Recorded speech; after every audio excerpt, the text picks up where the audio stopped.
of you know, and show of hands on this, how many of you know more about diet and exercise than you actually apply in your life? Yeah, that was just a little bit of a stretch for everybody, because we all pretty much can raise our hands. We all know what we should do, we just don't do it. Well, customer service falls in that exact same category. So that's what I challenge you with as you sit here. I think we primarily are being processed and not served. Does that make sense? Yeah. Yeah, when I say process, we get what we want. We get what we need. We finish, we hang up, we walk away, we move to the next email. I mean, we get what we want, we get what we need, but there was nothing that caused me to go, wow, they're good. That's when we're served. We want to be served, not processed. And processed is just what we're so used to. I ask you to check yourself. Could you be possibly having one of those days where all in all you really processed and you didn't truly serve the customer? Today's time, today's world, we can't get away with processing. The stakes are too high. They talk about us. They take their business elsewhere. They're vocal, as we said. They've got too many choices. We will not keep them loyal if we're processing. Today's customers want a relationship. They want an experience that engages them. An experience that engages them to an extent where they will become loyal because they love what it is we do. They'll talk about us. They'll sell us to others because how good we are.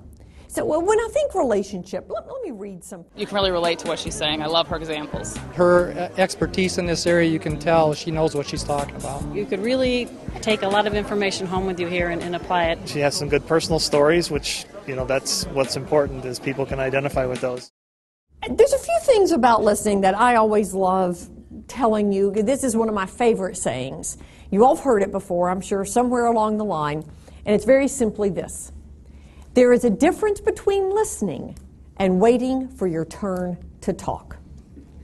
Make sense? And I think too often with customers, we wait for our turn to talk. And why? Because I think if you have a lot of experience doing what you do, and most of you have a lot of experience handling and dealing with your customers, customers don't say that many new things. They get 8 words out, and you pretty much know what the next 42 will be. Remember that old kind of name that tune? They get 8 words out and you know where they're going. We've got to make certain we're not simply waiting for our turn to talk and we're truly listening. So very important. I also would love for you to think. A lot of good reminders and good pointers, a lot of stuff that, I forgot. Terrific. She is so engaging. She's convicting you on things you know you're doing but don't want to admit it. I got a lot, and I was writing as I was going and trying to keep up. Phone's very important. In many cases, you are the ambassador to your organization at that moment. Your tone of voice makes a huge difference. The words we use, the way we resolve it. Customers want one person, one voice, first-time resolution.